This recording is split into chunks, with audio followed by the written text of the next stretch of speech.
My name is Segal. I'm the director of Trace, a heritage and design company, and we work to transform historical sites in South Africa into sites of conscience and education for South Africans and international visitors. And for the last 20 years, I've been part of the Constitution Hill Trust, which was set up at the time of Constitution Hill being established. And we really seek to promote the values of the Constitution and ensure that every South African is inspired to live and own the values of the Constitution. In both organizations, I play the role of curator. So I take the stories, first unearth the stories and archive, and turn those stories and archive into books, museums, exhibitions, online products. And so the work I do in both is identical with a slightly different focus. I think that a good leader is a leader that makes connections with other people around them and makes them feel bigger than themselves rather than smaller.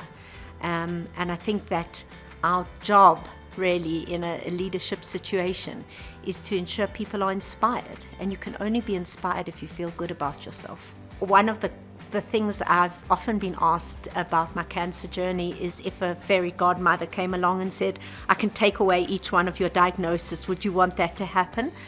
And my answer is genuinely no, because I think that it's in our facing of difficulties and challenges in our own lives that you learn things about yourself that you cannot learn in any other way. Setting up the Constitution Hill Heritage Site at the time that the Constitutional Court was being built has to feature as one of the great highlights of my life. What a privilege it was to work with the first bench and the Chief Justice at the time, Chief Justice Arthur Chaskelson, and then of course to have the privilege of working with leaders like Cheryl Carolus and our President Cyril Ramaphosa on the Constitution Hill Trust. It's been a privilege in my current work to work with young intellectuals who are vibrant and thinking about our future, and then with Judge Albie Sachs and Vanessa September who are all working to try and bring hope to a country that I think is struggling to find the way forward. When I was working on the Johannesburg Holocaust and Genocide Center,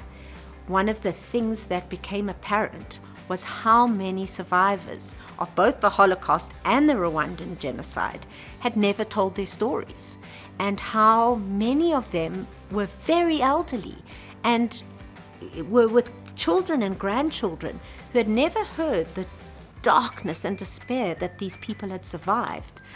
And there was a moment when we opened the Holocaust exhibition and the Holocaust and Genocide Center exhibition, where one of the survivors came up to a case where her doll that she had kept during the Holocaust was sitting on a plinth. We had restored it and given it a label, and in that moment there was not only the recognition of what she had encountered, but the relief she experienced of having people acknowledge that story for the first time. And I think that there is such power in using personal narratives to give hope and to show that survival against the odds is possible, and you come out resourceful and resilient and able to have that kind of encounter with the world around you. At the end of the day, I've done many things. I wear different hats. I've written books. I've done exhibitions.